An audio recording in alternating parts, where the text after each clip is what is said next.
Assalamualaikum warahmatullahi wabarakatuh. Perkenalkan, saya Meli Hartati dari Program Studi Ilmu Kesehatan Masyarakat kelas B 2020 Universitas Sriwijaya. Saya akan membahas evaluasi risiko pemukiman di lahan basah. Pengertian risiko. Risiko merupakan sesuatu yang berpeluang untuk terjadinya kematian, kerusakan, atau sakit yang dihasilkan karena bahaya.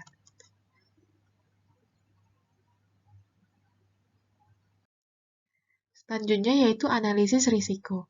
Analisis risiko adalah suatu metode analisis yang meliputi faktor penilaian, karakterisasi, komunikasi, manajemen, dan kebijakan yang berkaitan dengan risiko tersebut. Selanjutnya yaitu pengertian manajemen risiko. Manajemen risiko merupakan organisasi yang dapat menerapkan metode pengendalian risiko apapun sejauh metode tersebut mampu mengidentifikasi, mengevaluasi, memilih prioritas, dan mengendalikan risiko dengan melakukan pendekatan jangka pendek dan jangka panjang. Selanjutnya yaitu langkah-langkah manajemen risiko. Yang pertama yaitu mengidentifikasi dan menaksir risiko, lalu menetapkan kebijakan, kemudian melaksanakan kebijakan dan mengatur risiko, juga memperkenalkan dan menguji rencana jika terjadi hal yang tidak diinginkan, selanjutnya memonitor risiko. Tahapan analisis risiko yang pertama yaitu ada identifikasi hazard atau bahaya, kemudian proyeksi risiko, penilaian risiko, dan yang terakhir manajemen risiko. Dalam melakukan identifikasi bahaya, terdapat beberapa aktivitas yang harus dilakukan. Yang pertama, konsultasi dengan tim evakuasi. Yang kedua, melakukan pertimbangan. Yang ketiga, melakukan safety audit. 4, melakukan pengujian. 5, evaluasi teknis dan keilmuan. 6, analisis rekaman data.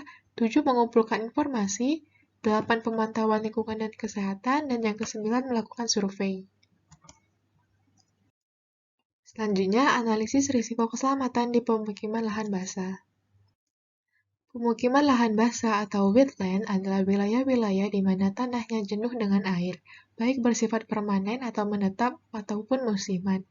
Wilayah-wilayah itu sebagian atau seluruhnya kadang-kadang tergenangi oleh lapisan air yang dangkal. Pemukiman lahan basah di Palembang.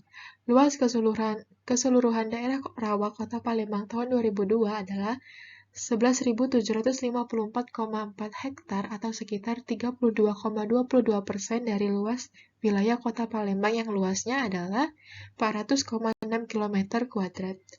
Kawasan Jakabaring Kota Palembang yang sebagian besar merupakan dataran rendah atau daerah rawa lebak yang selalu tergenang air selama musim hujan dan kekeringan selama musim kemarau.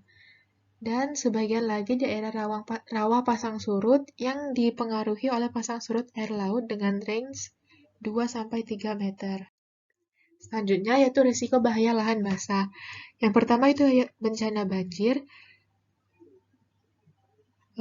Saat terjadi musim hujan, maka wilayah lahan basah selalu akan tergenang sehingga akan beresiko untuk bencana banjir. Yang kedua itu kebakaran hutan. Saat musim kemarau, wilayah lahan basah akan mengalami kekeringan selama musim kemarau, dan dari kekeringan ini akan mengakibatkan kebakaran hutan. Yang ketiga itu kabut asap.